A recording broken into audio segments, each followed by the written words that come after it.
μια σκλαβιά που κράτησε 368 χρόνια, οι Έλληνες άδραξαν τα άρματα ενάντια σε μια πανήθρια αυτοκρατορία, αποφασισμένοι να πολεμήσουν ως το θάνατο για να αποκτήσουν την εθνική τους ελευθερία.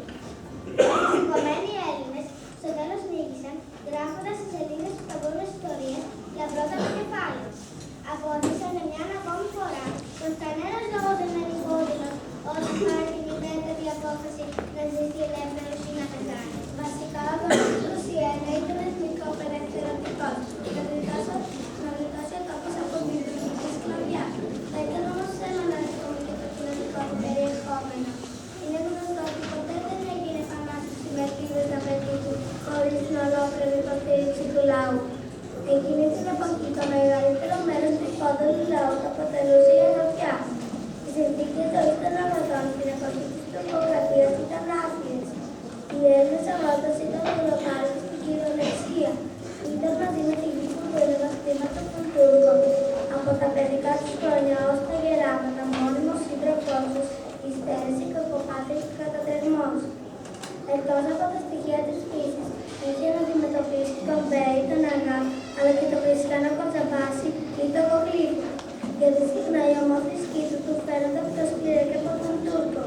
Ο ιστορικός Κεβίν γράφει: οι Έλληνες έχουν τους πιο μεγάλους εχθρούς ανάμεσά τους. Είναι οι Κοτσαμπάσιδες που κυλούνται στα πόδια των Τούρκων και βασανίζουν σκληρά εκείνους που θα έπρεπε να αγαπάνε και να παρηγορούν. Από τα πρώτα χρόνια της δουλείας, οι Έλληνες δεν έπαξαν ποτέ να προσδοκούν και να ελπίζουν πως αξιμένωνε η μέρα της ελευθερίας. Χαρακτηριστικό είναι το απόσπασμα από τον πρωτοδεκάλογο του Κίτου του Κωστή Παλαμά.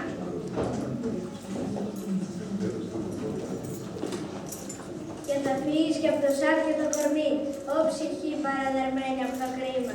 Και δεν θα βρει το κορμί μια σπιθανή με στη γη για να την κάνει μνήμα. Και άθαυτο θα μείνει το ψωφί, να το φάνε τα σκυλιά και τα αρπετά. Και ο καιρός μέσα στους γύρους του τη μνήμη, κάποιους καιρός το πανάθλιο το βαστά. Όσο να σε λυπηθεί της αγάπης ο Θεός, και να ξημερώσει μια αυγή, και να σε καλέσει ο λυτρωμός, ω ψυχή παραδερμένη από το κρίμα. Και θα ακούσεις τη φωνή του λυτρωτή, και ξανά κυματημένη και αλαφρή, θα σε λέψει σαν τη χλώρη, σαν το πουλί, σαν το κόρφο το γυναικείο, και μην έχοντας πιο κάτω άλλο σκαλοπάτι, θα καταγγείλεις πιο βαθιά στο κακού τη σκάλα. Όσο για το ανέβασμα ξανά που σε καλεί, θα αισθανθείς που σου τρώνει.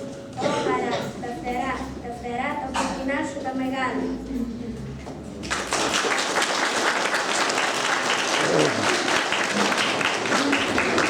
Στην αρχή τις ελπίδες τους αυτές τις εναπόθεσαν στους ξένους.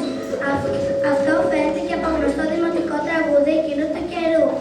Ακόμα τούτη η άνοιξη, ραγιάδες, ραγιάδες. Τούτο το καλοκαίρι καημένοι ρούμενοι. Όσο να έρθει ο Μόσχοβος, ραγιάδες, ραγιάδες. Να φέρει το σεφέρι μοντιά και ρούμενοι. Οι προσδοκίες τους όμως διαψεύστηκαν.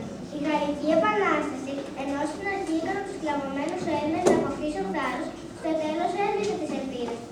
Την ίδια απογοήτευση ένιωσαν από τα αποτυχημένα επαναστατικά κινήματα που έγιναν με την υποκίνηση της Ρωσίας, η οποία μετά την υπογραφή της συνθήκης του Κιουσιούκ Ενεργή ξέχασε και τους Έλληνες και τις υποσχέσεις που είχε δώσει. Οι Έλληνες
υπόθεση στον υπέκτατο αγώνα για τη λευτεριά του.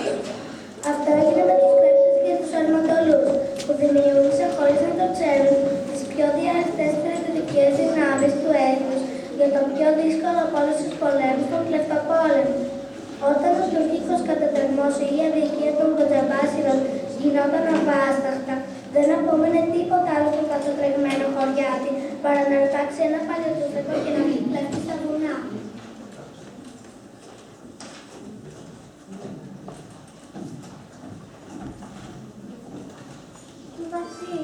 Βασίλη, κάτσε πρόβλημα να κύρεις νοικοκύρης, για να αποκτήσεις πρόβατα, ζευγάρια και γελάδες, χωριά και πελοχώρα, τα κοπέλια να δουλεύουν. Μάνα μου, εγώ δεν κάθομαι να γίνω νοικοκύρης, να κάνω πελοχώρα, τα κοπέλια να δουλεύουν, και να με τράβεσαν λοιπόν κοπέλους τους γερόντους. Φέρε μου τα λαφρύ σπαθί και το βαρύ του φέκι, να πεταχτώ σαν το πουλί χιλά στα κοπέλια. Εγώ ραγιάς θα γίνω με Τούρκους να προσκυνάω.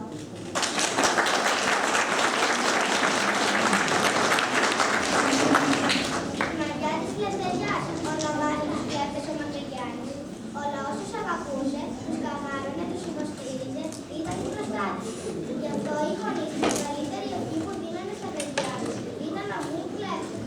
Οι κλέφτες λένε, κάνε θάρρος χωρίς ζωή παρά ζωή χωρίς θάρρος. Η ζωή τους ήταν δύσκολη και τυραννισμένη. Οι κλέφτες είμαστε ελεύθεροι, λέει η διοίκηση του Κολοκοτρώνης. Αλλά τι ζωή οι άνθρωποι, βασανισμένοι, αίσθητοι, άλλοι στις πηγές, στα βουνά, στα ζώνα, σαν τα θηρία με τα οποία συζούσαμε. Η δεύτερη προϋπόθεση για την επιτυχία της Επανάστασης στάθηκε ο αξιόλογος εμπορικός στόλος εκείνης της εποχής, που αργότερα μετατράπηκε σε μια δύναμη πολεμική που όχι μόνο μπόρεσε να αντιπαρατεθεί στην τουρκική αρμάδα, αλλά και κατόρθωσε πολλές φορές να νικήσει θαλασσοκρατώντας το Αιγαίο. Θα έχουμε και γη και πατρίδα, προφήτευσε ο Κοράκης, όσο κατέχουμε 200 καράβια αρματωμένα, εκείνα τα καράβια που στάθηκαν στο τέλος του 21.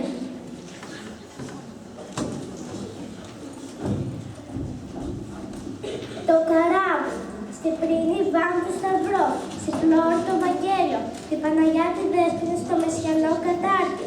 Μα είναι καράβι, τα πανιά, μα είναι ρε τα κατάρτια. Δεν μα είναι αργό πανιά, πώς να τα ρίξω κάτω. Είναι καράβι σεξτό, καράβι σεξμένο, στην πόλη και στη Βενετιά. Είμαι ζωρισμένο, ας έρθει 12 από μπρος και 12 από πίσω. Και 18, όχι μια μεριά, και 18, όχι την άλλη. Τότε να δεις το πόλεμο που κάνουν τα γαλούνια. Μια πατεριά τους έδωσε, μια πατεριά του δίνει, δυο στο πέρα, πανιά και θάλασσα κουφάρια.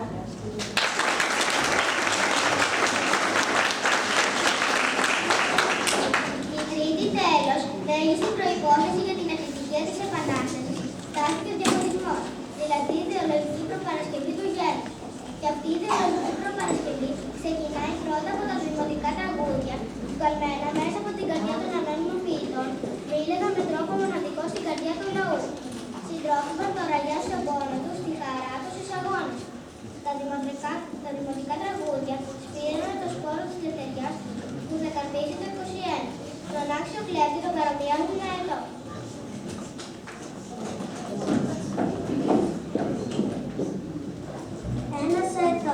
Ένας αετός περήφανος και ένας αετός λεβέντης. Από την περηφάνεια του και από τη λεβεντιά του δεν πάει τα κατώμερα να καλοξετοιμάσει. Μονμένη πάνω στα βουνά, ψηλά στα κορφοβούνια. Και έριξε χιόνια στα βουνά και κρίσταλα στους κάπους. Αμάρβωσαν τα νύχια του και έπεσαν τα φτερά. Τα γνάδια πήρε και έκατσε ένα ψηλό λιθάρι. Και με τον ήλιο μάλλον και με τον ήλιο λέει. Είναι για δεν θα ρίξει και δώσει εκδοτική λεπτοσκούρα, να λιώσουν τα κρίσταλα, να λιώσουν τα χιόνια, να γίνει μια άνοιξη καλή, να γίνει καλοκαίρι. Να ζεσταθούν τα νύχια μου, να γιάνουν τα φτερά μου. Να δουν τα άλλα τα πουλιά και τα άλλα μου τα δέκα.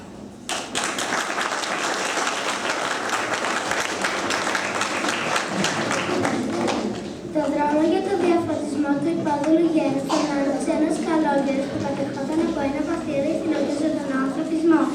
Ήταν ο Παπαδάσκαλος, ο Κοσμάς του Ετωλός. Γύριζε τα χωριά κούρας, με βροχές και χιόνια και μίλαγε στους κλαβωμένους για το ποθούμενο.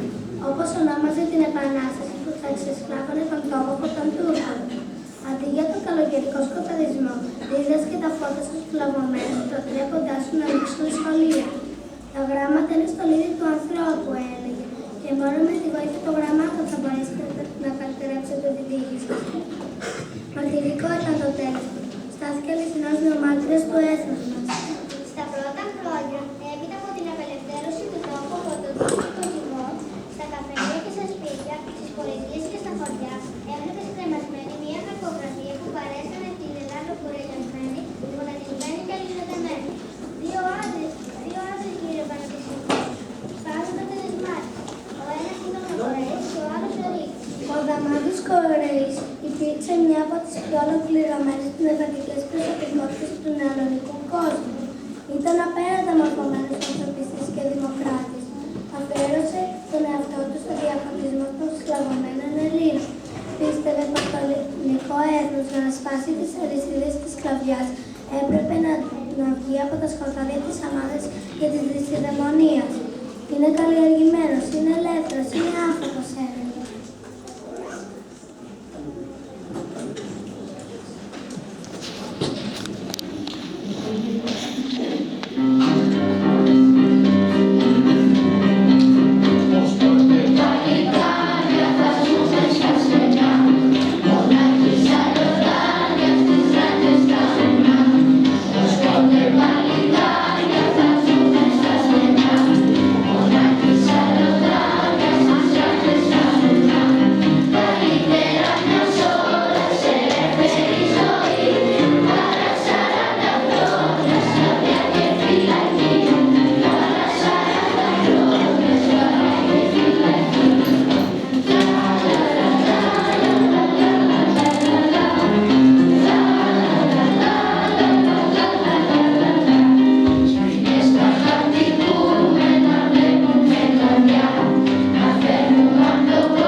Παρακινούσε τους Έλληνες να στηρίξουν τις δικές τους δυνάμεις και όλους τους ξένους για να ελευθερούν.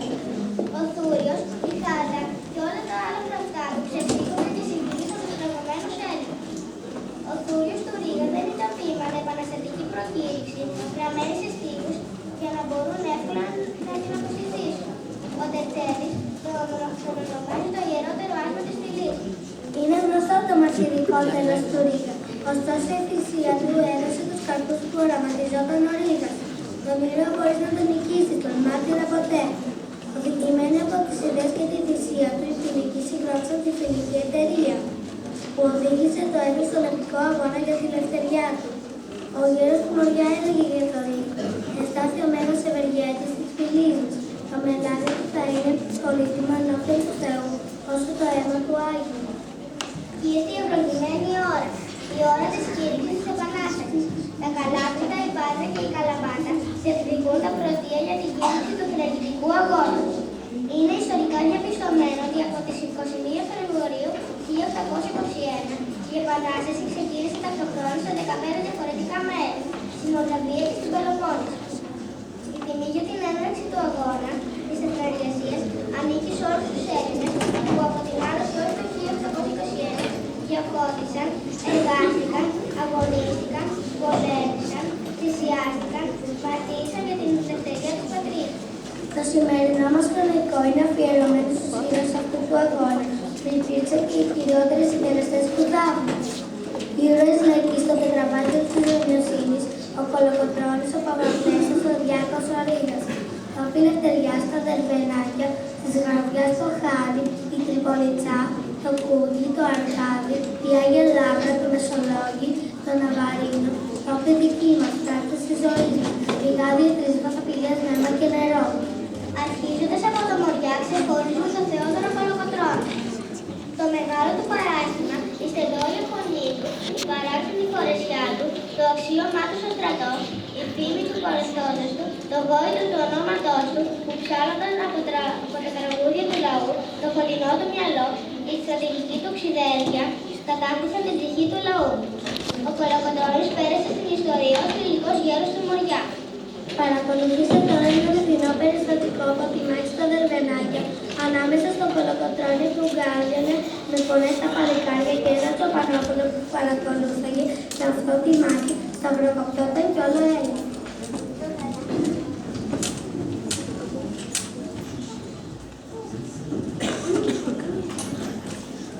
Βοήθα μας Παναγιά μου, βοήθα. Βρε, να τι κάνεις έτσι, μην είναι και εσύ να σκοτώσεις Τούρκους. Δεν έχω κατάλαβα να βάλω πρώτα, πώς τους σκοτώσω. Παιδιά μου, βρε, σκότωσε με δάφνη ένα Τούρκο, βάλει του τάγμα και έπειτα σκότωσε κι άλλο. Εγώ έχω κατάλαβα την ευχή σου. Απάνωτος, βρε, είναι απάνωτος. Το Τσοπανόπουλο χάθηκε μέσα στην αντάρα και ο γέρος το ξέχασε.